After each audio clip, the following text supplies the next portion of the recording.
Cerita horor, bertemu pengendara motor tanpa kepala di alas roban. Kejadian ini terjadi sekitar tahun 2000-an. Saat itu, seorang pekerja manufaktur, sebut saja Budi, mengalami kejadian misterius di alas roban. Budi adalah seorang pria sederhana yang tinggal di kota Jakarta. Dia bekerja sebagai teknisi di sebuah perusahaan manufaktur. Setiap hari, dia bangun pagi-pagi, sebelum matahari terbit, untuk mempersiapkan diri untuk hari kerja yang panjang. Dia biasanya memulai hari dengan sholat dan berdoa, mencari ketenangan dan kekuatan untuk menghadapi tantangan hari itu. Setelah itu, dia akan memasak sarapan sederhana untuk dirinya sendiri, biasanya nasi goreng atau mie goreng, dan menikmatinya sambil membaca koran. Setelah sarapan, Budi akan berangkat ke tempat kerja. Dia selalu bersepeda motor, menikmati angin pagi yang sejuk dan jalan-jalan yang masih sepi. Dia selalu berhati-hati saat berkendara, selalu mematuhi aturan lalu lintas dan selalu memakai helm. Di tempat kerja, Budi dikenal sebagai pekerja yang rajin dan bertanggung jawab. Dia selalu datang tepat waktu dan selalu menyelesaikan pekerjaannya dengan baik. Dia juga dikenal sebagai teman yang baik, selalu siap membantu rekan kerjanya. Setelah selesai bekerja, Budi biasanya akan pulang ke rumahnya. Dia akan memasak makan malam untuk dirinya sendiri, biasanya ayam goreng atau ikan bakar, dan menikmatinya sambil menonton berita di televisi.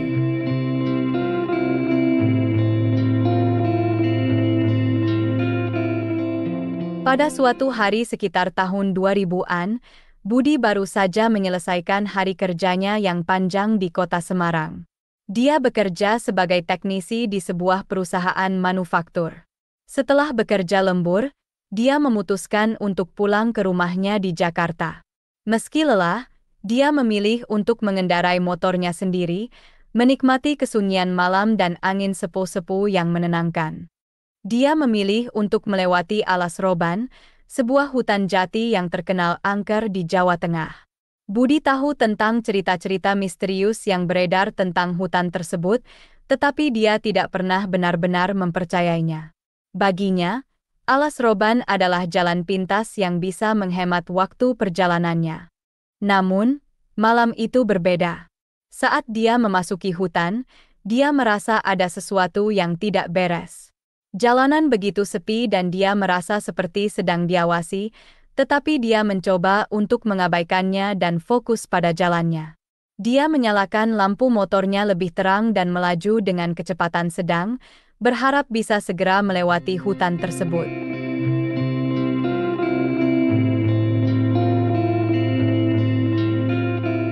Setelah beberapa lama berkendara, tiba-tiba, dia melihat sesuatu di spion motornya.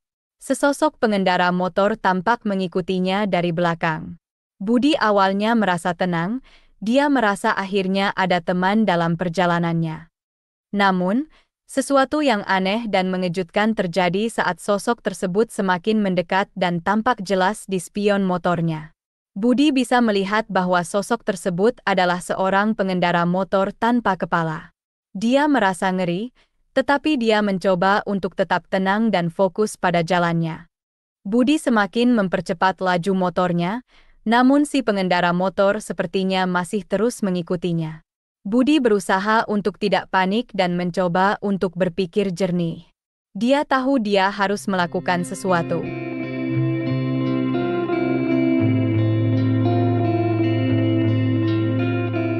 Budi, dengan hati yang berdebar-debar, memutuskan untuk berhenti di tepi jalan. Dia mematikan mesin motornya dan menarik napas dalam-dalam. Dia tahu dia harus menghadapi sosok pengendara motor tanpa kepala yang telah mengikuti dia. Dia merasa takut, tetapi dia tahu dia tidak bisa terus melarikan diri. Dia harus menghadapi sosok tersebut dan mencari tahu apa yang sebenarnya terjadi. Dia berdoa dalam hati, meminta keberanian dan perlindungan. Budi kemudian turun dari motornya dan berbalik menghadap sosok tersebut. Dia bisa melihat sosok tersebut dengan jelas sekarang. Seorang pengendara motor tanpa kepala, tampaknya sedang menunggu dia. Budi merasa ngeri, tetapi dia mencoba untuk tetap tenang. Dia mengambil napas dalam-dalam dan berbicara dengan suara yang tegas, "Apa yang kamu inginkan dariku?" Sosok tersebut tidak menjawab. Dia hanya diam, seolah-olah menunggu sesuatu. Budi merasa bingung, tetapi dia tahu dia harus tetap kuat. Dia berdoa dalam hati, meminta keberanian dan perlindungan. Setelah beberapa menit yang terasa seperti jam, sosok tersebut akhirnya menghilang. Budi merasa lega. Dia berdoa dalam hati, berterima kasih atas perlindungan dan keberanian yang telah diberikan kepadanya.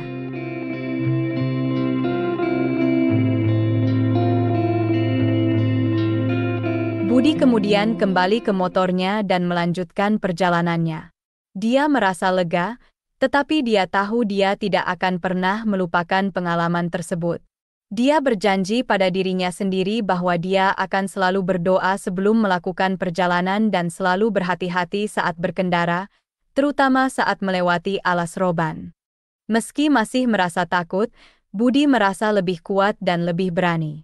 Dia tahu dia telah menghadapi ketakutan terbesarnya dan berhasil melewatinya. Dia merasa bangga pada dirinya sendiri dan merasa lebih percaya diri. Sesampainya di rumah, Budi kemudian menceritakan pengalamannya kepada orang-orang di sekitarnya. Dia berbicara tentang bagaimana dia bertemu dengan sosok pengendara motor tanpa kepala di alas roban dan bagaimana dia berhasil menghadapinya.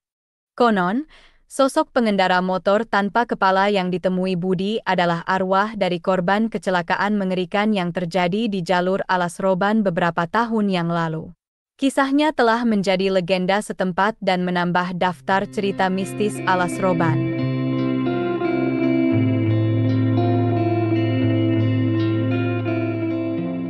Menurut cerita beberapa orang, di masa yang telah lalu, pernah ada kejadian yang mengerikan. Pada suatu malam yang gelap dan hujan, seorang pemuda yang sedang dalam perjalanan pulang dari pekerjaannya mengalami kecelakaan tragis. Dia kehilangan kendali atas motornya dan menabrak pohon besar di pinggir jalan. Kecelakaan itu begitu dahsyat hingga kepala pemuda tersebut terpisah dari tubuhnya. Warga sekitar yang menemukan tubuhnya merasa terpukul dan merasa kasihan. Mereka menguburkan tubuhnya di tepi jalan, di tempat kecelakaan itu terjadi. Sejak itu, banyak pengendara yang melaporkan penampakan sosok pengendara motor tanpa kepala di jalur tersebut, terutama pada malam hari. Legenda ini telah menjadi peringatan bagi semua pengendara yang melintasi alas roban. Mereka diingatkan untuk selalu berhati-hati dan menghormati semua pengguna jalan, baik yang hidup maupun yang telah tiada. Kisah ini juga menjadi bukti bahwa kecelakaan bisa terjadi kapan saja dan kepada siapa saja, dan bahwa keselamatan harus selalu menjadi prioritas utama saat berkendara.